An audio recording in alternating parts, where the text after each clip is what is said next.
Hi, welcome back to my channel. Today I'm going to be reviewing the Monsters of Verity series by Victoria Schwab. Okay, so the first book in the series is This Savage Song.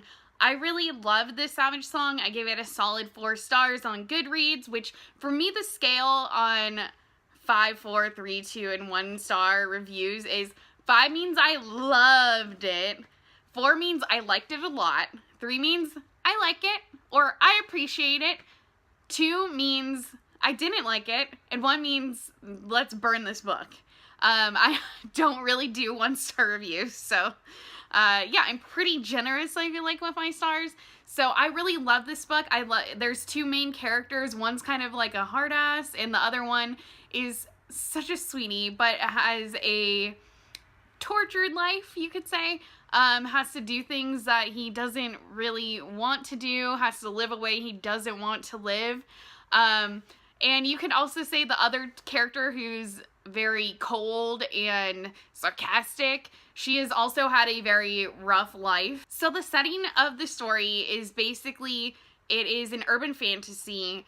They're in what is futuristic United States, as if Vietnam, as if the US like pretty much fell apart after Vietnam and it was redistricted. And so all the cities have names, like there's Verity is where it takes place, and then there's like Prosperity, and all the names kind of like have that tone and rhythm to it.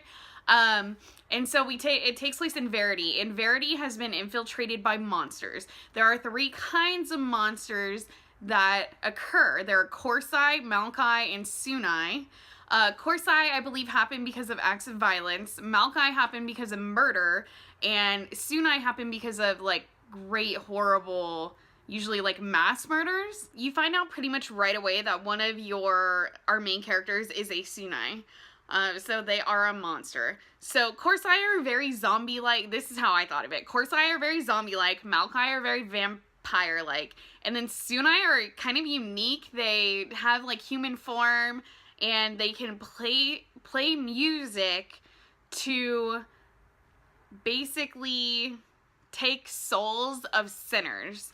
And so when they play their music, human souls will light up into a color, and if it's red, that means they are a sinner. Now, the city of Verity is basically split into 2, the north and the south. So our hard-ass character, Kate Harker, she lives in the north, or her father runs the north. And then in the south, our sweet Sunai, August, he lives in the south, and his father basically runs the south. So they're already like at ends with each other, these 2 main characters, though they don't even know it yet. But their dads are basically enemies. And the north is using, like, controlling the monsters with force, brutal force, kind of like keeping them as pets. And then the south doesn't want to do that. They don't think that's like moral, and they want to go about it differently.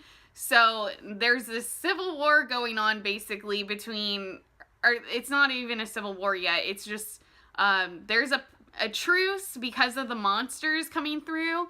But basically, like, the north and the south of the city hate each other.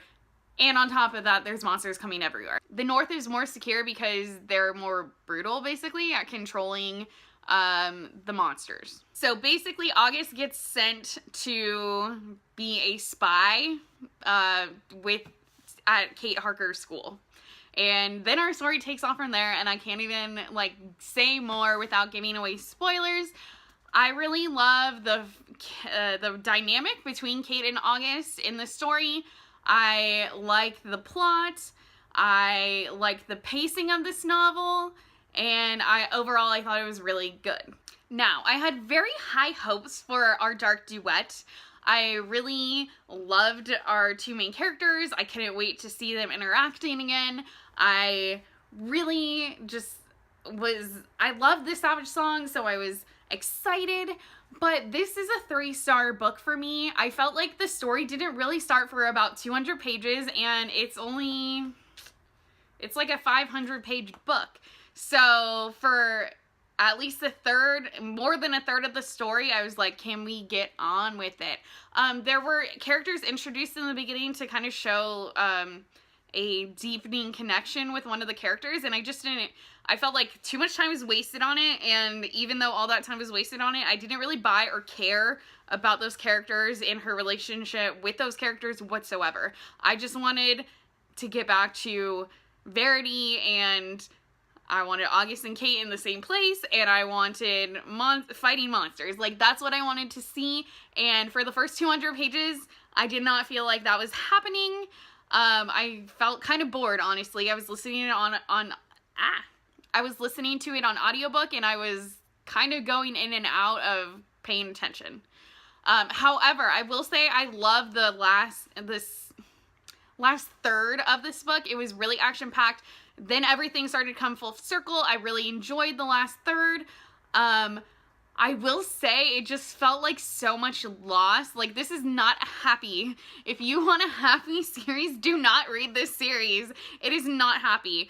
However, it does have a lot of like truths about like the pains and sorrows that humans go through, about regret. And a main theme in this is, how do you judge someone? Do you judge them by the actions they choose, the actions they don't choose, the actions that they regret, and what really makes a monster? So as far as the themes in the series, I loved it, but this Savage Song was definitely the stronger of the two for me.